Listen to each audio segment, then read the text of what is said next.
Thank you, Mattea. I was already wondering how you find a connecting tissue between the four panelists. I see you're performing surprisingly well on that challenge.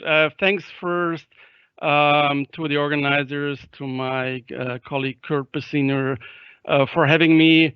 I'm really thrilled to be part of this panel and this series of panels.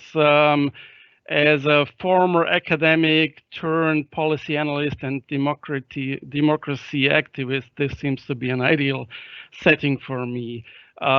Before I go to the very issue of my initial presentation, the the Kosovo-Serbia dialogue of the last 3 years, I want to make three introductory points to put the whole issue in a more global and more historical context of the 21st century and the role and the decline of the West.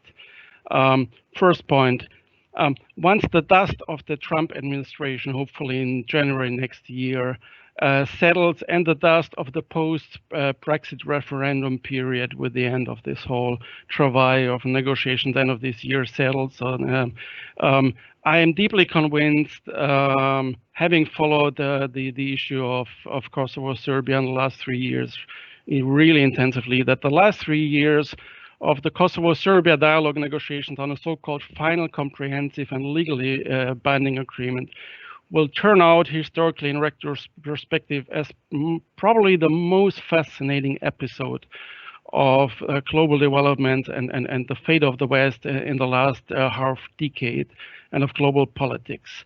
A period in the overall fate of the West in the 21st century and the 21st century global disorder, moving from, after '89, from surprise and disorientation of the West to gradual crisis of the West on both ends of the Atlantic and retreat from the global stage to what at least since 2015-16 looked like outright implosion of the West, again from both ends of the Atlantic.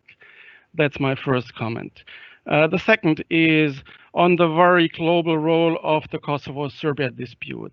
The 1990 NATO intervention or Western intervention into the Kosovo conflict, all down to the 2008 Western-supported independence of the Republic of Kosovo, was in a way to me the last episode in the West struggling with the 21st century, but struggling in a proactive way, struggling with disappointed illusion of the so-called end of history, the global automatic spread of liberal democracy in the liberal world order, versus the reality that quickly surfaced with the Balkans as one of its first chapters, and that is the global rise of ethnic and religious fundamentalisms.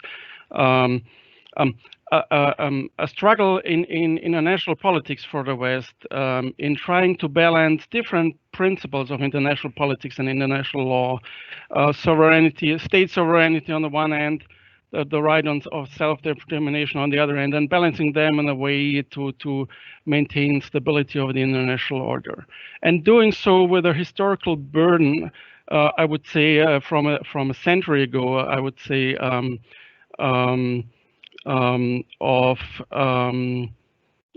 basically, with a surprise of a perception of before the 1990s that made the surprise that nation is something of the past. So the idea that, nation is an issue of the past with decolonization, this notion in the West, while a complete ignorance for half a decade in the post-war area of the West of the East of Europe, of the fact that in that half century, ethnic nationalism had been a key factor of building society and modernizing society from top down. In addition, the misperception of that the return of these ethnic and religious fundamentalisms were an issue of the periphery of the West and not also affecting the West. I would say that illusion has been lost half a decade ago. I mentioned quickly in this balancing of principles, there was also an additional complication is a historical burden from a century ago with the principle of self-determination.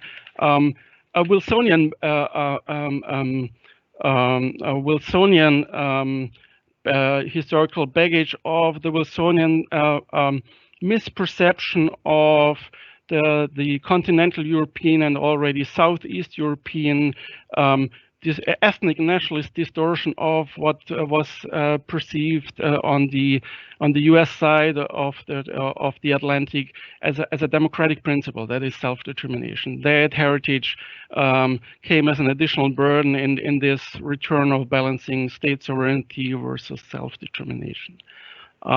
My third comment, and I'm coming to the political dialogue Kosovo-Serbia.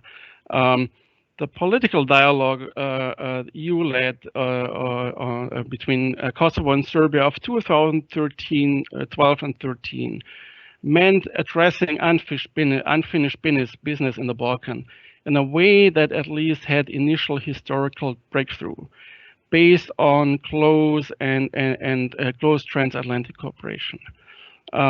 Now, fast forward 5 more years ahead to the period 2017, when this dialogue was tried to be saved by the EU, slipping into crisis by jumping to the endpoint of this originally perceived gradual process of full normalization of relationship between Kosovo and Serbia, and that is jumping basically to the endpoint and negotiating the whole full package.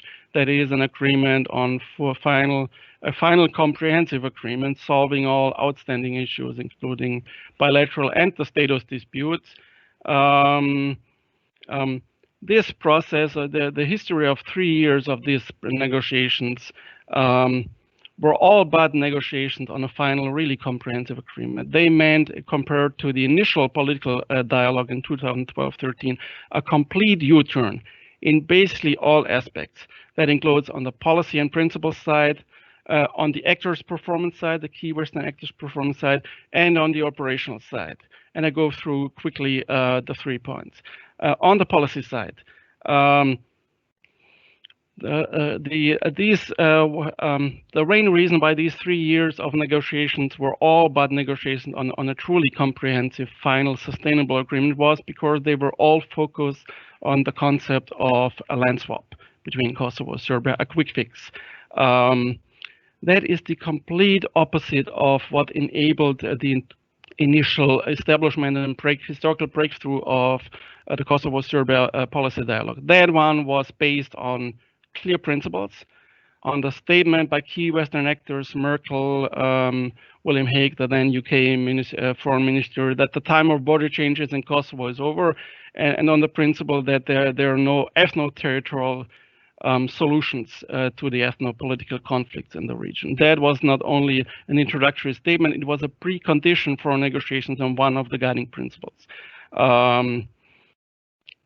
The policy, the negotiations performed and pursued by Western actors the first 2 years with the EU in a driving seat, the last 12 months with the US in a driving seat, were the complete opposite in terms of key principles and aims and final outcome as defined in what I term the original framework of the political dialogue. In addition, from the very outset, the key negotiators from the EU side, and that was, I would say, inherited by the US chief negotiator Grenell 2 years later in 2019, was that the role of the mediator is not to enforce red lines. Now, these red lines, in fact, had been principles. So the role of the mediator is not to base the mediation on principles. That is the complete opposite what enabled the initial path towards a historical solution of this dispute. On the operational side, we have seen something which I think is the reason why we cannot term this historical episode of the West policy of the last 3 years as a return to geopolitics, but as a return, as I would term it, anti-politics. We have seen a complete privatization of EU and US foreign and security policy. In 2017 to 19, when this process was led by the EU, we have seen, and I think in the history of the common foreign and security policy of the European Union, a unique episode of the High Representative for Foreign and Security Policy, Federica Mogherini, and a team of 4 members of her team, 4 bureaucrats, completely hijacking, privatizing these negotiations, shielding them away from all member states, and basically colluding with 2 presidents of Kosovo and Serbia. In a similar fashion, after the exit of Ms. Mogherini with the coming in of the new commission in autumn 2019 and up to the White House agreement of September this year, we have seen a similar privatization, first an usurpation of this leading role that the EU, for good reasons, had in here by the US, and a privatization of that US lead role by one person, which made himself the special envoy of the US president, that is former Berlin ambassador Richard Grenell. In the same way, pursuing narrow private personal interest, colluding with 2 presidents and their narrow privatizing of the Kosovo and Serbia negotiator role for their personal private interests. See, on the lead actor side, we had basically 3 lead actors in these 3 years of complete distortion and U-turn, complete perversion of what was the political dialogue and final negotiations. That was the Mogherini and her team. That was for about a year, from June 2018 until May 2019, France, and that is personally President Macron. And the Trump administration from 2000, at the same time as France, from May-June 2018, shifting towards supporting or showing openness to land swap. What was the common denominator of those actors? A kind of transactionalism, an approach of any deal is a good deal. That means totally anti-political. It's not even, you could not even say this is geopolitics or foreign and security politics based on pure transactionalism and state or national interest. It's simply, a bureaucratic or operational logic of personalized interests, not solving the issue, but getting rid of the issue and maybe personally profiting from this. Why do I say this is not geopolitics and not even transactionalism? First, this is anti-politics, because this kind of privatization and any deal is a good deal approach has shown that is extraordinarily prone to manipulation and instrumentalization by local regional actors from the Balkans, like Mr. Vtachi, who has basically committed treason, secretly negotiating for giving away a part of the territory of the country in order to escape legal scrutiny by the Hague Tribunal and to save his skin. We could say that there is a subgroup that it would also be interesting or fascinating for future study for international politics scholars. We had a subgroup of such actors and this also is a novelty, I think, in international politics here, is a whole army of Western elder statesmen turning lobbyists for Vtachi and Vučić. Wolfgang Petritsch, Tony Blair, some Western think tanks. This is a fascinating detail here, and also a story unwritten so far and untold. Second point here, this is not only has been a politics pursued against the principles and the political values of the West. It was even a policy of land swap that went against the interests of the West, Europe and the US. It went against the security interests, because this quick fix deal was a deal, that was basically aimed at getting the deal done, and then, what do I care what the consequences will be on day one of implementation? And they would have been fatally destabilizing and wide-scale destabilizing, not only of Kosovo and Serbia, an exodus of Kosovo Serbs from the south and the north, and new violence. So end of that story. And fast forward to the beginning of next year, January. With the departure of Ms. Mogherini a year ago and the Trump administration and Rick Grenell in January next year, that period in history is gone. I hope, and I'm convinced, that we will move towards a truly comprehensive, finally, after 3 years negotiations, on a truly comprehensive agreement. which can only function based on a reset of those negotiations. That means going back to what I term the original framework of the political dialogue, that is based on these principles and liberal democratic values. We will see this happening based on a return to close transatlantic US, EU, and in the center, probably US, German, I hope, cooperation as they were until around 2017. What is the future of the West and of transatlantic ties? That's probably for a wider discussion beyond this panel that I would say is much more open.